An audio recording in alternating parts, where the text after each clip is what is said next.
हमारे साथ जुड़े हुए भाई बहन सब लोगों का स्वागत है सच्चिदानंद मैथ पे। तो हम शुरू करते हैं। ब्याज कैसे निकालें, कैसे निकाला जाता है, ब्याज निकालना सीखें। तो ये बात हम शुरू करते हैं और आपको बात करते हुए सवाल क्लियर हो जाएंगे। अब जैसे इसमें दिया है 1800 रुपये का 5% की दर से 7 महीने का ब्याज निकालें या कितना होगा। तो हम शुरू करते हैं कैसे किया जाता है।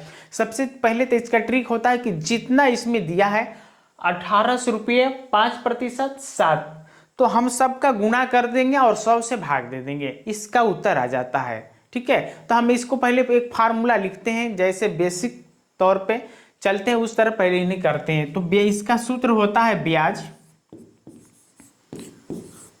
बराबर मूलधन गुणते समय गुणते दर और बटे में 100। ये इनका सूत्र हो गया।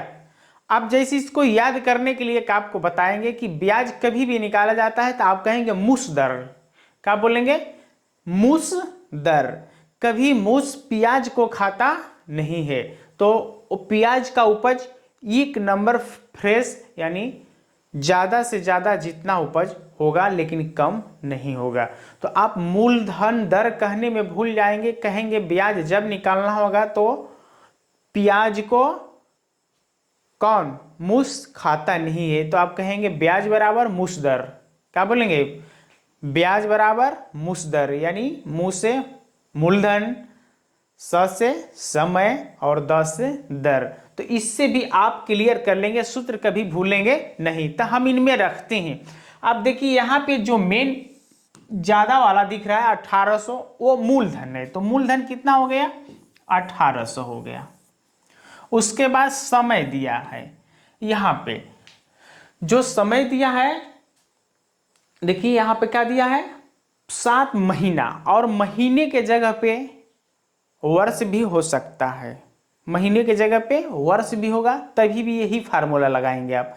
तो अब यहाँ पे हम 7 महीना दिया है समय, तो हम 7 लिख लेते हैं।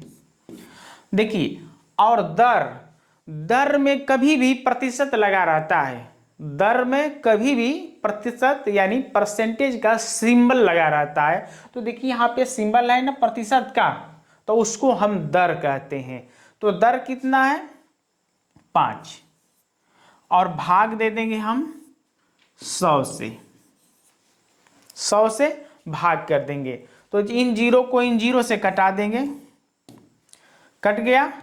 बचा कितना? 18, 7, 5, तो 18 गुणते 7 गुणते 5, यही बचा।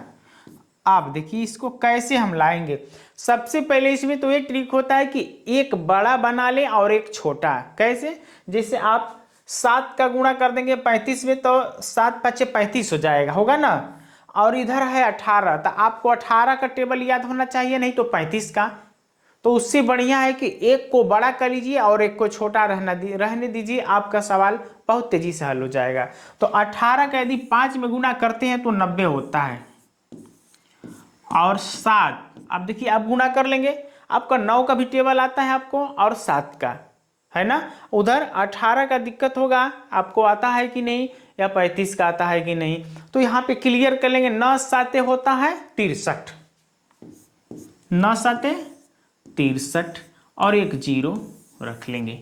तो हम लोगों का ब्याज पता चल गया, ब्याज पता चल गया। आप वीडियो छोड़ के भागेंगे नहीं भाई, आप साथ बने रहेंगे। समझ में आए तो एक लाइक कर देना, समझ में आए तो एक लाइक कर देना, ठीक है। अब हम यहाँ पे ब्याज 663 ला दिए, तो 1800 रुपये का 5% दर की दर से 7 महीने का ब्याज 630 रुपया होगा। अगला क्वेश्चन देखिए।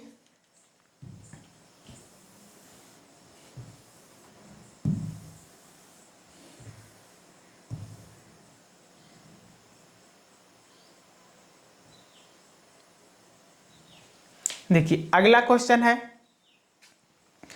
कि राम ने 1200 रुपये दिए श्याम को। राम ने 1200 रुपये दिए श्याम को 4% मासिक ब्याज की दर पर, यानी उनको दिया, तो वो व्यक्ति कहा कि हम 4% के दर से, यानी हम सूद जो होता है ना, कहते हैं इतने प्रतिशत के हिसाब से हम पैसा आपसे लेंगे, तो वो कितने 6 महीने का वो लेगा। तो राम ने दिया शाम को 6 महीने के लिए और कहा कि हम 4% के हिसाब से उनका पैसा लेंगे उससे। समझ गए आप? जिसे हम लोग कहते हैं भोजपुरी भाषा में उसका सूद लगेगा। क्या लगेगा? सूद लगेगा। लोग लेते हैं कर्ज, किसी से लेते हैं, तो वही सवाल है। तो अब उसमें किया जाएगा कैसे? राम ने 1200 रुपये श्याम को दिया 4% मासिक ब्याज की दर से, तो 6 महीने के लिए ब्याज निकालिए। अब फार्मूला वही लगाएंगे, ब्याज बराबर मूलधन गुणते समय और दर और बटे में 100। ठीक है, आपको बताया था जब भी कभी भी ब्याज निकालना होगा तो ब्याज को सीधे प्याज बोल दो, का ओनियन प्याज। तो प्याज को कभी मूस खाता नहीं, तो बोलेंगे प्याज बराबर मूस दर। आप कभी भूलेंगे नहीं। और मुंह से मूल हो गया, यानी मूलधन, और स से समय और द से दर बटे में 100। तो अब यहाँ पे मूलधन निकालेंगे। यहाँ पे देखिए ये 1200 मूलधन है, तो हम लिखेंगे 1200 गुणते 4 दिया है यहाँ पे, कितना समय देखिए 6 दिया है,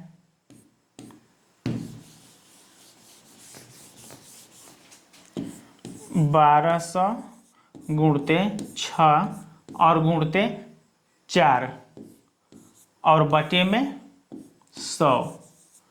तो आप भी समझ गए होंगे, हल कर लेंगे।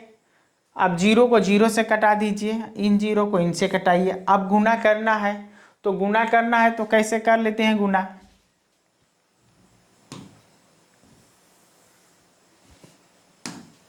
देखिए 6 का गुना करेंगे किस में? 4 में।